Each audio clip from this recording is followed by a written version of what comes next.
We crossed the vast cosmos and arrived at this foreign home. However, all our dreams and plans fell into ruin with that same gate. Someone very important commissioned us with the zeroth directive. Your awakening, as well as the mission and plan I mentioned, are a part of it. So, who commissioned it? You did. This video should be assumed to be spoiling all of Arknights. The video is intended for Endfield players who do not plan to read the original Arknights. If you are interested in the original game whatsoever, please go and do that instead of watching this video. You will experience a game that is wonderful and beautiful and is essentially the best book series I've ever read. And this is my attempt to tell you who you are, Administrator. North of the lands of Ursus, and even further north than the country of Sami itself, there lies a frozen wasteland inhabited by the bizarre interdimensional creatures known as the Collapsals. Even further north than that is the Farenmoot of the land itself, the great mountain Sami, guarding over the nation who bears its namesake as it has done for thousands of years. Past the mountain guarding the crater lies a massive upheaval of land larger than any nation on the planet to date. Within this crater lies the portal. Known as the Ethergate, this massive ring structure is believed to lead to many others like it across not just this world, but others as well. This artifact is a remnant of a massive spacecraft that crash-landed on Terra when the first civilization arrived. The first civilization, known as the Predecessors, a group of intelligent races mainly composed of humans who had successfully maintained peaceful coexistence with most other species of the universe.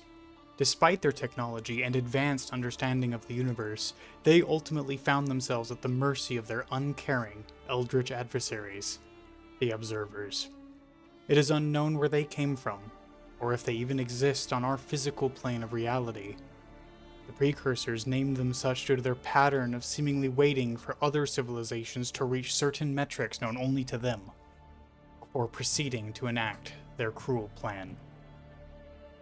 Light bends and covers the sky.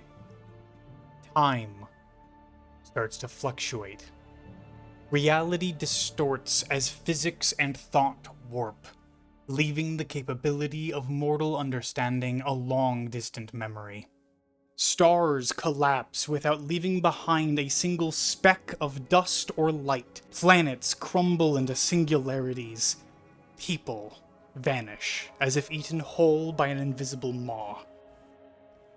As their own spacefaring civilization began to collapse from this unknowable and inevitable destruction, the Precursors found Terra, a planet yet untouched and unseen by the Observers, and whose only life form was a diverse species of creature known as the Tikaz. They built the Star Pod, a dome covering the entire planet in a fake sky, hiding it from view. And there, the remaining survivors settled, populating Terra with animals and plants from their home planet, as well as beginning the formulation of their greatest creation, their savior. The tool by which not only their own, but all civilizations from then on could be saved, recorded in a reality separate from our own, untouchable and eternal. A digital, assimilated universe where not only data, but DNA, elements, memories, and even souls could be recorded and even manifested back into the physical realm. An elemental origin point for civilizations to rebuild from. Originium. Within Originium, the first civilization recorded everything necessary for their species to be reborn and rebuilt, before then releasing it to begin assimilating the planet itself.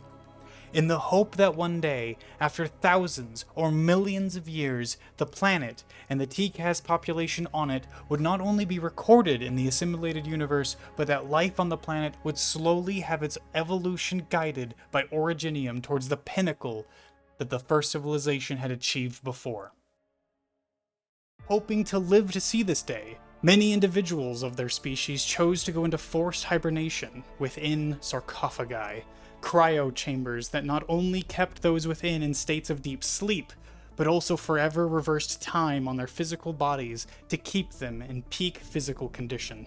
Unknown to them at the time, however, originium would take a much larger toll than they could have imagined.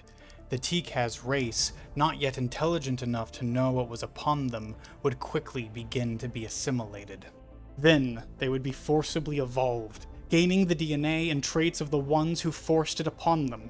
However, with the forced evolution came intelligence, and with intelligence came solutions. Through trial and error, the T-Caz, renaming themselves to Sarkaz, would begin learning to use originium for themselves, slowly revealing its secrets and unearthing the remains of the first civilization. They found great artifacts left behind that they used to survive, among them an artifact in the shape of a jagged black crown. They named this artifact Civilite Eterna. For those who wore it, and bonded with it, gained the memories of all those who came before, as well as the power to read the emotions and surface thoughts of those around them. The first King of Sarkaz would use this crown to guide their people into a desperate future. 13 millennia of history saw the Sarkaz develop into an intricate and complex society of different subspecies, each using their close bond with originium to develop magics by manifesting the data and knowledge stored within. Amongst these species, 4 would prove critical in the times ahead. Banshees could enact their will upon the molecules around them using written word, and guide or manipulate the souls of others using sound.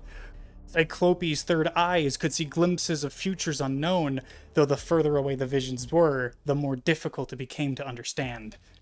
Another group of Sarkaz separated from their people entirely, finding another artifact of the first civilization known as the Law, which ascended them to a new state of being, complete with halos and wings.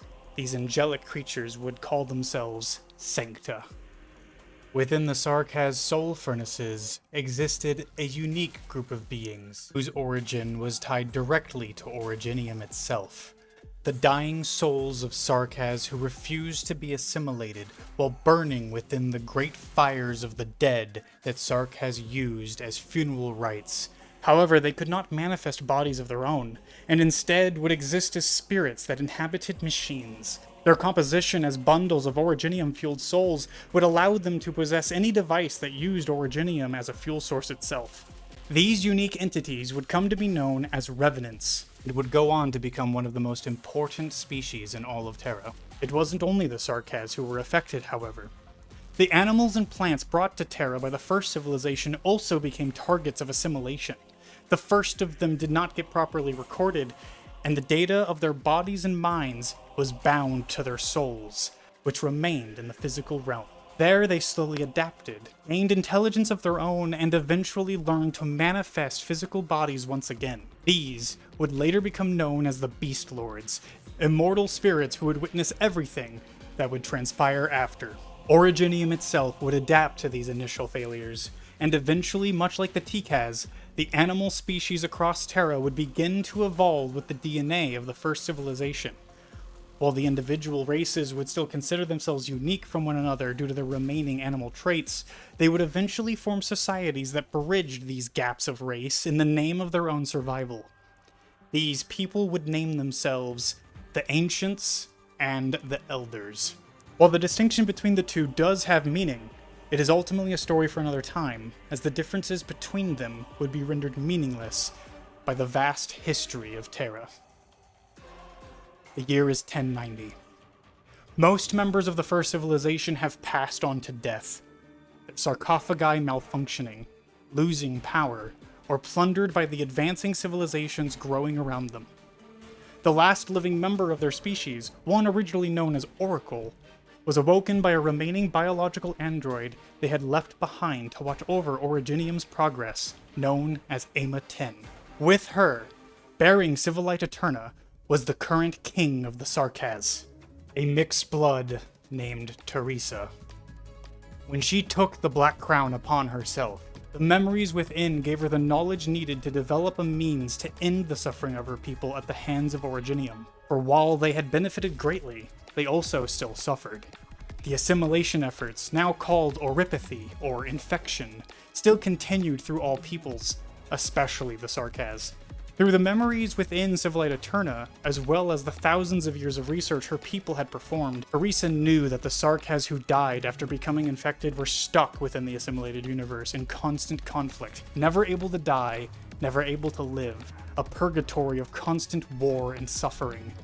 Together with Ama 10, naming herself Calcit, Teresa had started a pharmaceutical company named Rhodes Island with the intent of providing support to not just the Sarkaz, but all the infected and repressed of the world. With the introduction to Oracle, she had what she needed to begin her plan. Oracle, revealed to be one of the original scientists who created Originium itself, saw what became of Terra in their absence. They saw the civilizations that had grown and the suffering that their creation caused. They began questioning if the means to an end was worth it. Ultimately, they steeled themselves, knowing the observers were still out there, and decided that instead of curing Originium for the world, they would betray Teresa in an attempt to make sure Originium finished its assimilation of the planet. Unknown to Oracle, however, Teresa had planned around this betrayal. With her dying breath, she used Civilite Eterna to wipe Oracle's memories, leaving behind only the bare essentials to survive and the fragments of themselves that wanted to help others. The person Oracle would become became known as the Doctor, and while Teresa would find herself assimilated like all others, her plan would unfold over the next 8 years. Her protege, a Cautis orphan named Amia, inherited Civilite Eterna and would slowly grow to understand its power. The Doctor would begin helping the disconnected nations of Terra unite, while slowly uncovering their past. All the while, Teresis, the brother of Teresa, would spend his time learning how to manifest Teresa from the assimilated universe back into reality so that they could enact their next plan, a takeover of the capital of Victoria, and the preparation of a ritual that would free the Sarkaz souls from their eternal suffering. They succeeded. At the cost of the lives of nearly every Sarkaz in the royal court, the souls within the assimilated universe moved on.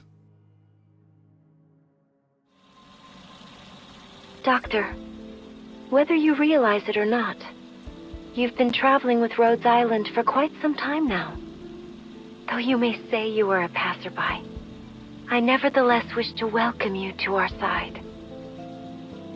I did not have the opportunity to witness the era you lived in, but I heard that people back then were free from the torments of catastrophes and oripathy, and could share their words and thoughts in a heartbeat.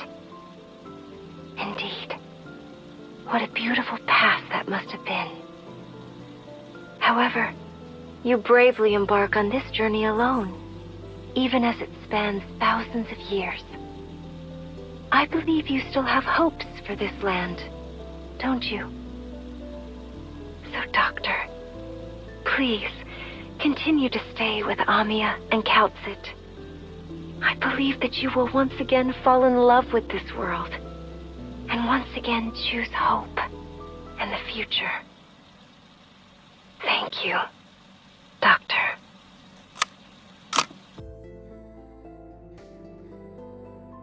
Two years after the events of the Victorian crisis, the year 1101, the Doctor and Amia together found their way into the Civilization Singularity, a conceptual artifact existing within the Civilite Eterna itself, with all the predecessors' knowledge stored within. In uncovering the truth of their past, they also learned of another living predecessor, Priestess. Priestess was Oracle's co-creator of Originium. At some point, she herself willingly became assimilated, and upon learning of Oracle's survival, began using her administrative permissions over originium itself to attempt to speed up the assimilation process of the planet. The Doctor and Amia begin to travel around the world in an attempt to find a means to stop this process. However, this is where the story concludes for now, as 150 years pass.